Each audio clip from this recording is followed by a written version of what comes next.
Hello, everybody, and welcome back to the On Deck podcast. This is episode 37. I'm your host, Roberto, and today I have a special guest joining me, a former teammate of mine when we joined the then Duville Spartans back in the same time at 2019 to 2020 season. Fortunately, that season ended due to COVID-19 starting, but this player had stuck around and managed to play 44 games, collecting over 21 hits and 4 years. Welcome to the podcast, my seventh floor neighbor, Mateo Santos. Thank you. Thanks for having me on. My pleasure, Seventh man. floor, I love it. How's how's it been? I know we talked a couple years ago about, you being done with baseball. Do you miss it at all? I do miss it a lot. I actually do currently coach softball and baseball at a facility in Hamburg, New York.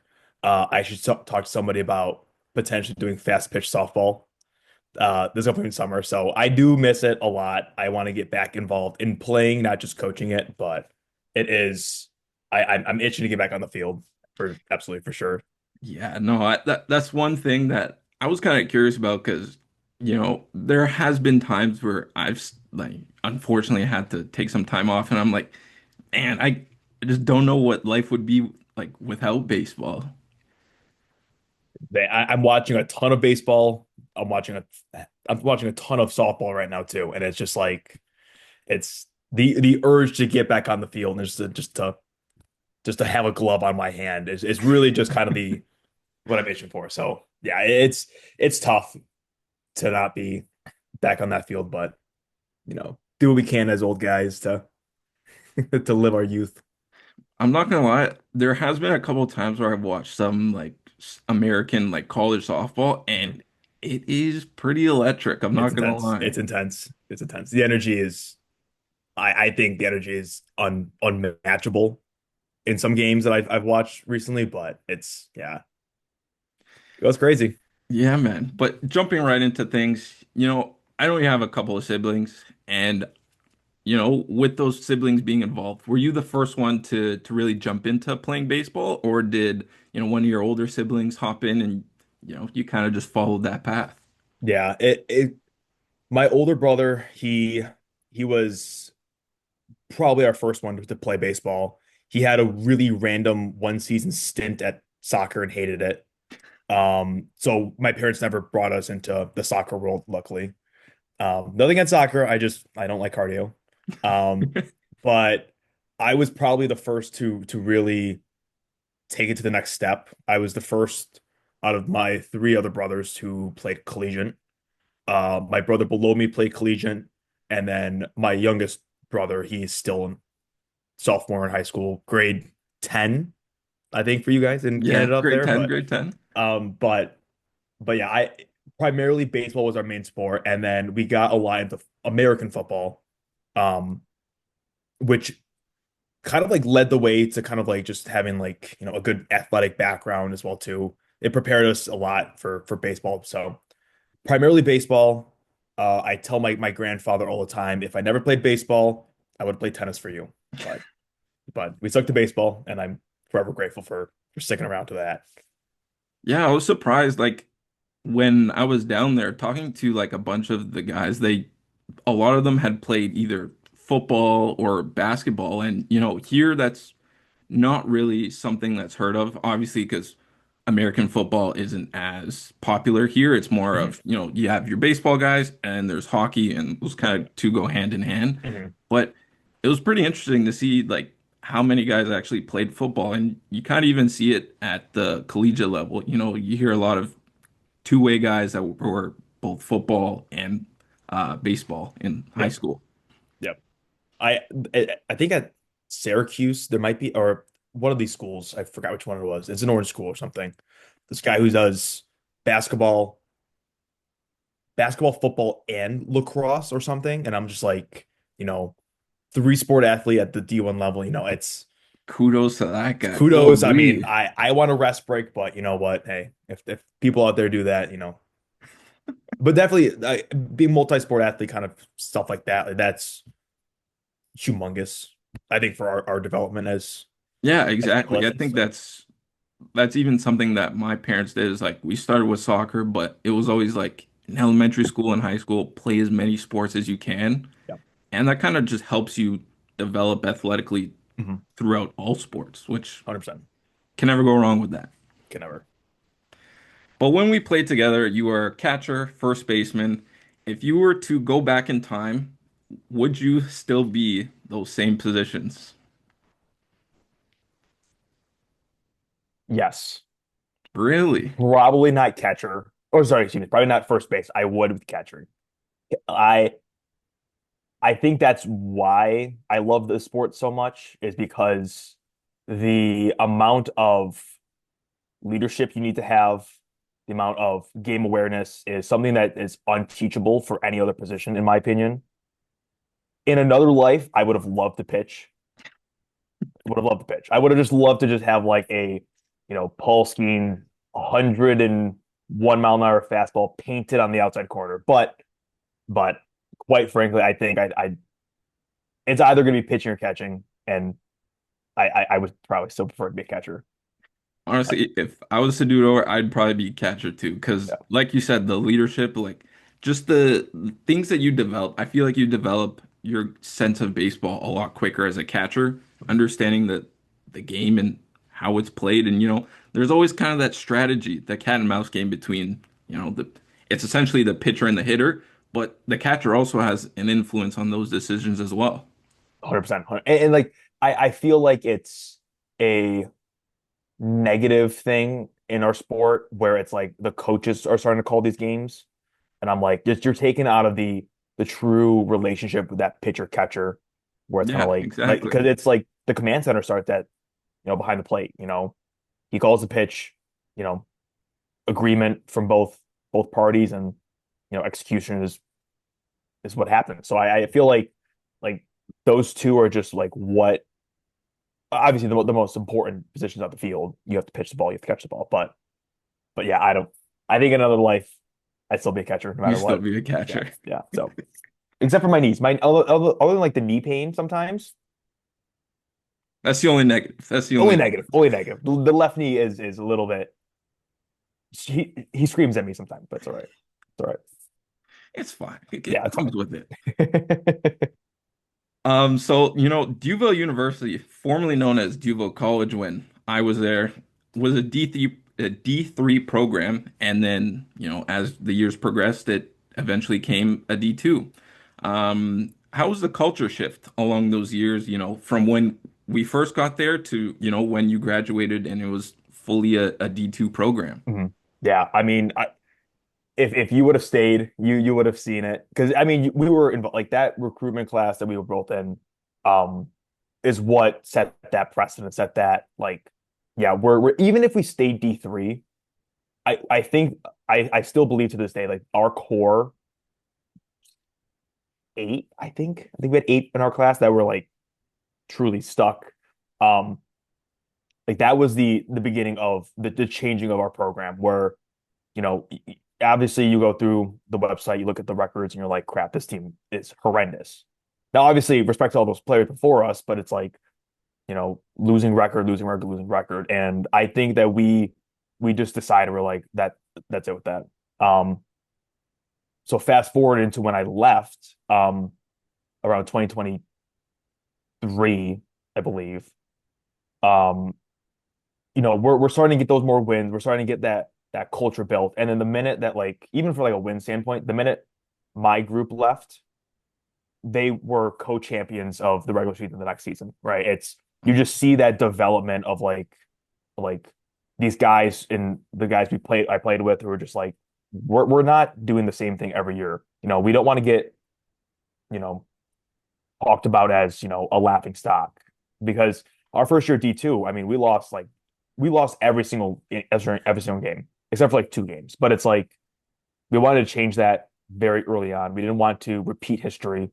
So you could easily see that culture just become different, right? Where guys wanted to show up 6 in the morning, didn't care if they had to drive half an hour to Lockport, New York at the dusk of the darkness of night. But I think after our first year, we had guys who were truly committed to change this program. So it changed for a very positive manner, and I loved it.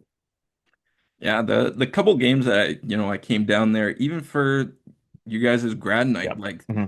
the change from what it was when we were there to, how it ended, I was like it was night and day. Night and Night day. and day, Yep. the 100%. quality of players, the quality of play, and like just the overall energy, like from you guys, talking in the dugout to just the overall energy, it was like you can tell that Completely. this was, the stock was climbing definitely for the program. And Yep. as a former player of program or even somewhere that stuck out the 4 years, like I bet that was amazing to see. It was because it just like it makes you like look back in time and be like, we did that. It's kind of like obviously I don't want to live in the good old days, but it's like at least you kind of just like, you watch this team play now, and it's like, you see their successes, and I don't want to sound selfish, but it's like, there's a little hint of like, our group that was just like if we weren't there, what would this program be looking like now?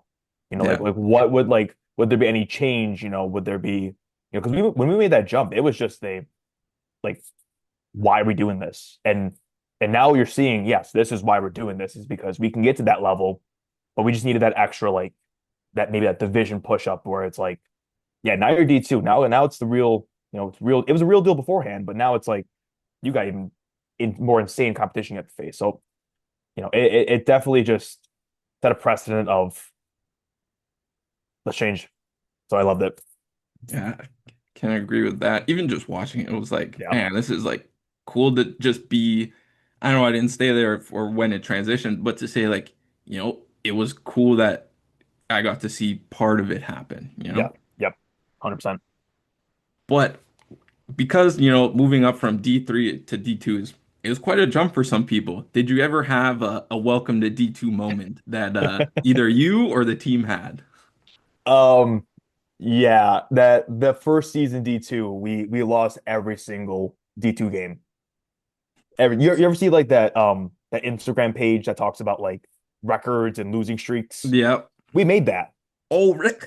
Yeah, so we lost 21 straight games, which were all of our Division 2 games. Actually, I think we might have no, because we played two games, or sorry, two series against D3 teams.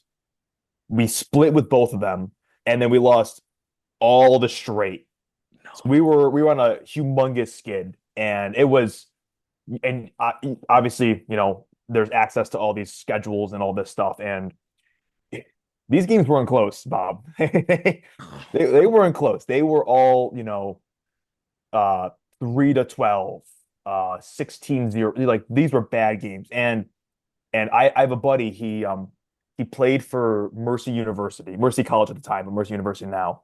Um, and he came up to play us because we didn't have a field at that time, because we were at the Northtown Center, and then Yeah, I got all remember. destroyed and all that. So we're playing down in Gowanda because we had some of our coaches had ties there, and they had a pretty nice turf field. So we went down there, and they killed us the entire series.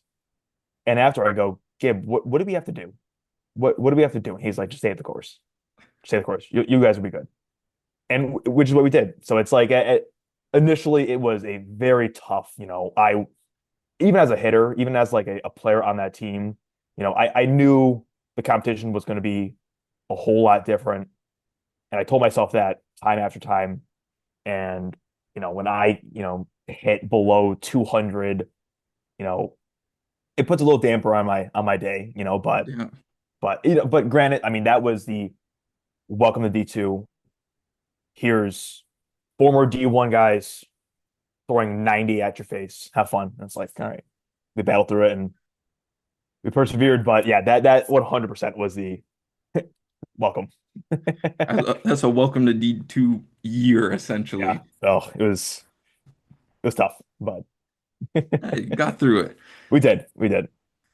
And over the span of your college career, I'm sure you've learned many lessons, whether that be, learning how to do stuff in the field or, doing stuff in the classroom. But what's something that people that have never experienced college baseball before, what would they not understand looking from the outside in?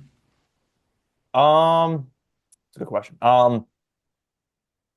It might just be like a cliche, like obviously, but like that brotherhood, that camaraderie, you learn how to be a leader, whether it's, you're a captain of your team or whether it's like, the head on your pitching staff or, you know, whether you don't have any playing time, but you still show up, you still give your 100%. It kind of just like it tells you how to like persevere. It tells you how to kind of like tells you how to grow up, quite honestly. It's college baseball is college sports in general, or even sports in general, it teaches you just how to be like,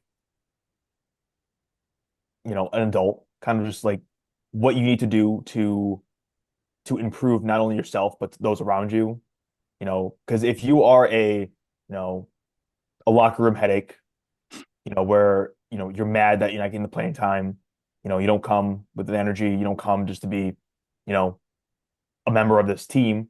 It kind of like reflects on that later in life where it's just like if you don't get your way, how do you bounce back? How do you kind of like move forward? So, but especially just like, brotherhood, just understanding like there's guys out there who got your back no matter where you are, who you like, where life has taken you. It's the guys you played with for 4 years, whether they were there for a year with you, whether they're for all 4 years with you, like that they got your back no matter what you got there. So it, it's it taught me a lot, just as a healthcare practitioner now. It kind of like shows me how to not only be a leader on the field, but how to be a leader in the clinic I'm in.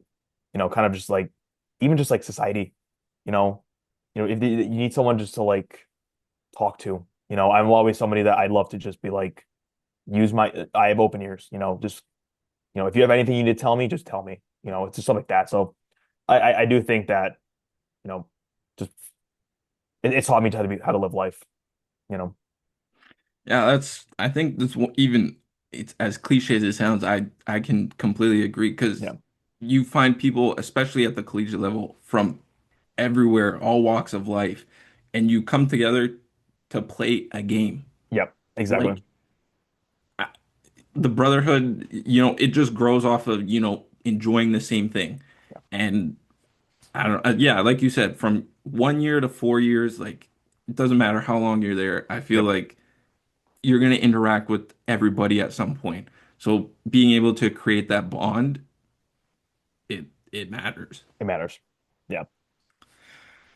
So, moving on to, more of a baseball sided question, whether that be, practice or in a squad, because we know in the collegiate level, there's a ton of those.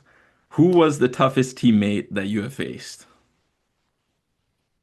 Can I also say scariest? The floor is yours. Okay. Scariest, and Bob, I love you very much, man. When I had to either hit or catch, sometimes I think that first year just a little bit of jitters. Sometimes did not know where that ball was going, and I was terrified as a catcher. I just was just like, man down, here we go. Where's Bob throwing this? But other than maybe scary, and trust me, there's been much more scary people. But toughest has probably been as a header to a pitcher standpoint, guys like, you know, our big lefties, our Chris Auclairs, our, some of our heavy hitters who just paint, they paint the corners. My first at bat against Chris Auclair was a inter squad at the end of our fall season, where I get up to bat straight from class because I was running because I just started PT school and I was had to get there. Um, I show up, he's on the mound, and he just throws me a fastball in. Didn't swing it because I'm like, I don't want to touch that. Then he just breaks two curveballs outside corner and just I look like a fool. And I'm like, you know what? All right, we'll go from there. You can We'll have go that one. we'll go from there. And then honestly, anytime. I don't know if you ever met Sam Worthen. I have actually. He facing him as a hitter is very difficult because you never know what angle he as a catcher, you know what you're getting. You're like you guys just click because it's just easy. Because he never misses. He's like one of the most consistent pitchers I've ever caught for. As a hitter, he can go here, here, and then like the velocity isn't, crazy, but like the spin you see from these two different spots, unbelievable. which is why his last year he's reliever of the year. I'm pretty sure, or something like that, where guy threw like a 1.7 ERA, and Yeah. he doesn't have an elbow. The elbow's just not there. Yeah, I was gonna say, I remember, was it you or Kyle I was talking to when during grad night? I was like, yeah, the guy has something in his elbow, and I'm like, okay, somehow he's making it he work, and he's nasty. he he was so funny because he would have a lineup of Tiger Bomb, Icy Hot, like this whole list, ibuprofen. Like our athletic trainer basically built him an elbow.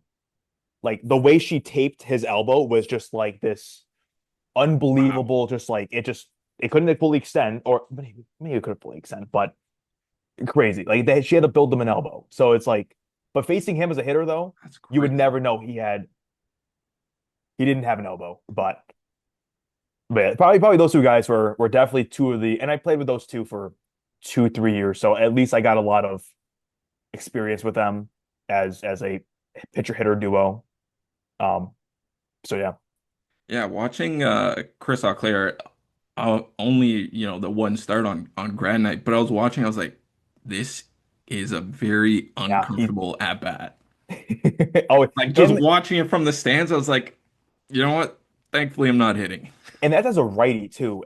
I couldn't imagine if I was a lefty facing him Oh, because it's he was a even lefty. worse. He's 6'3", slings it from here, and it's just like you just never. It's the again the spin with him was just something you just couldn't pick up. It was very tough to pick it up. So Yeah, it's always the lefties. It's always the weird lefties. always were lefties. We're gonna wrap it up here with, a fun question. You being a Red Sox fan, and it's always been well known. You're pretty sure you're exactly. Your PlayStation icon is a Red Sox. What how do you feel about the team this year and with some of the additions? How do you think this season is gonna go? I'm I'm ecstatic, if I can say the least. I'm actually going down to Fort Myers to watch them play a spring training game Oh, in end of nice. March. Because I have never been more excited than I am now. This team has at least given me hope. Now, obviously, giving me hope.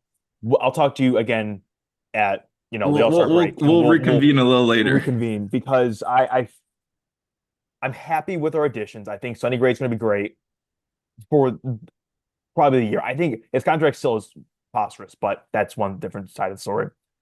I think Wilson Contreras is going to be good. I like that switch. I am afraid of if they're going to trade either a Jaron Duran or a Willie Abreu, which I think they need to, but I also don't think that is what we need right now. I think the Caleb Durbin trade was needed. However, I everything with the Devers situation, I hated every single moment of it. When I saw they traded Kyle Harrison, I was like that's literally because I think I might have been with you when Mookie got traded. Yeah, you Did you? Because that I think that was the Sabres game we went to that day, yeah, it was. It was a very and depressing day. yeah, and I in that meme of I just saw a guy fall to his knees in Walmart. That was me just in the parking lot of the Sabres game, and so reliving that Mookie trade basically did hurt my heart a little bit, but at least at this point we have 7 starters Yeah, who are ready to go. Two young, Connolly early, and I think in Peyton Tolley are just awesome to watch. We have a ton of lefty duos. Ranger Suarez is going to be great. Um, and I'm very excited. But however, though, the AL East is the for with you guys, the it is a Yankees, the very Orioles. It's a loaded loaded division. division. So there's 4 teams that can make the playoffs, and only 2 can do it. So we'll or 3 can do it. But still, Yeah, no, good I'm enough. honestly I'm kind of excited to see how Sonny Gray pitches, especially against the Yankees with everything Yeah. that he said about them too. I was like, this Yeah. is gonna either be really good or really bad. He just needs to stay healthy.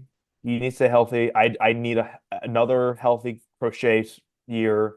Um, He's absolutely disgusting. he's I took him last year to have the most strikeouts, and I forgot what happened with Scooble, but I all of a sudden I just felt like a sigh of relief.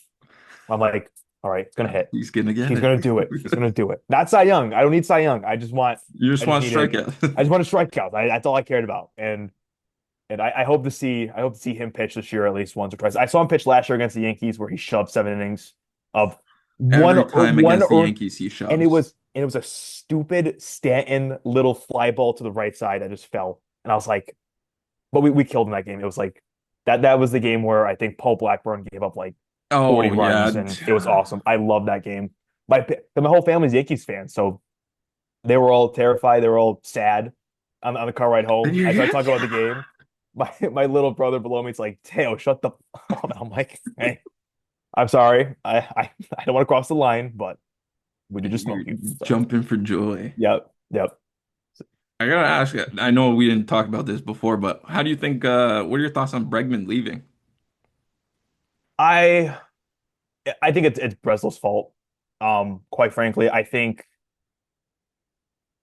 everything was in the works to get him back, and I really I wanted him back, not only as a player but as a leader.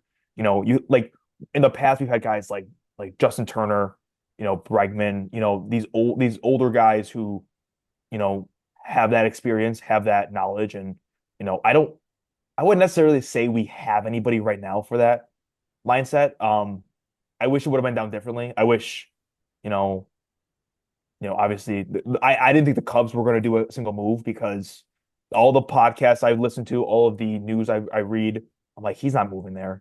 There's no way. But I did understand what he wanted. He wants to settle down, and I was like, please make it happen. And obviously, it didn't make it happen. Happen.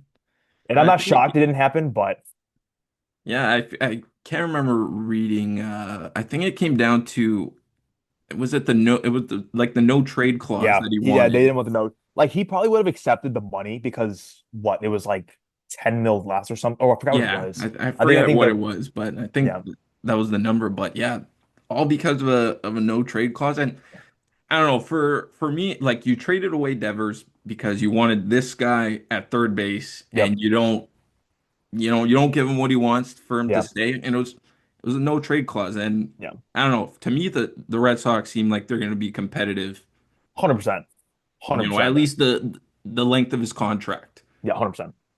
And that's the biggest thing where I'm just like, we have a ton of guys who are still in their ARB years. They're still, we have a ton of control with them. Like we have we have Abreu for 4 more years controlled wise, and we have guys like Duran who are two, and Rafaela who's might want to stay forever. We have guys who like that who will stick around, and I'm just like it always just shakes my head, just about like what happens with these meetings behind closed doors where Exactly. it's like how do we go from we want you staying here for the rest of your career, we want you to retire here to we don't want to give you no trade clause. That's all we need from you. And I'm like, I don't get it. Yeah, I don't get it. I don't like it. But at least at this point, we did get like again, obviously we had to trade Cal Harrison for him, but like a Caleb Durbin now who what was he in NL Rookie of the Year votes I think last he year? Like was third, second or second, third. third. Yeah. So it's like I'm not mad about that. We have a ton of control with him now. Um, I would have liked to seen Jordan Hickson go. That's fine. That was an okay have him Chicago have fun or have White Sox, but I would have liked to seen at least another 2 years out of Cal Harrison. But at Yeah, least that was honestly the surprising thing for me is that they immediately just sent him to AAA. just kind It's of like yeah, he could have given, some kind of value in the majors, yeah, but they were just like, nope, straight to AAA and kick rocks, yeah. essentially. I mean, even the flip side of like a Connolly early or like that Peyton Tolley call up, that's fine. But I'm like, and obviously they pitch great, but if we just had that extra, another lefty in the bullpen, that would have been fantastic. Because now our bullpen is pretty set, but I also could have felt like it would have been very well rounded with at least three lefties in the bullpen. But Yeah. but Chapman, Chapman, Whitlock, and Justin Slayton. Justin Slayton came out of nowhere and it just, it kind of Oh, makes I me loved angry. him when he Kind of got makes healthy me again. angry. I was like, thank you for getting healthy. Thank you for because he's when he's healthy, he's nasty. He is Yeah, he's gross. gross, dude. He's And the gross. same with Chapman, but Yep. Yep. that's a whole other head Whole case. different. Yep. You know it. It's like yeah, he's throwing strikes because he's just not caring about location Nope. anymore. And now he's located in my 38-year-old reliever of the year Yeah, candidate. what? Come on now. Come on now. He- I love oh it. my goodness, yeah. I You Yankees ever see did those boost him like up a little those? bit, but Yeah, that's fair. just a little. Oh, wait, that's right. You're a Yankees guy. Oh, I forgot Yeah, about that. Oh, that's on me. Not giving them that. I always first like think about because Nasher is it was me and Josh just sitting watching yeah, Yankees games. yep. And Germ, the Oh whole crew, yeah, Jared, all those guys, you guys were all you're against the me. odd man out, man. You know it. You know it. But I appreciate you, Mateo. This was, Absolutely. awesome conversation, catching up a little bit. But Absolutely. hey, we need to make something happen soon. I might need to Yes, come sir. down to Buffalo and hang out with the boys for a You little know it, bit. man. You know it. Always here. Yeah. All right. I appreciate you again, You got and it. we'll talk soon. You know it.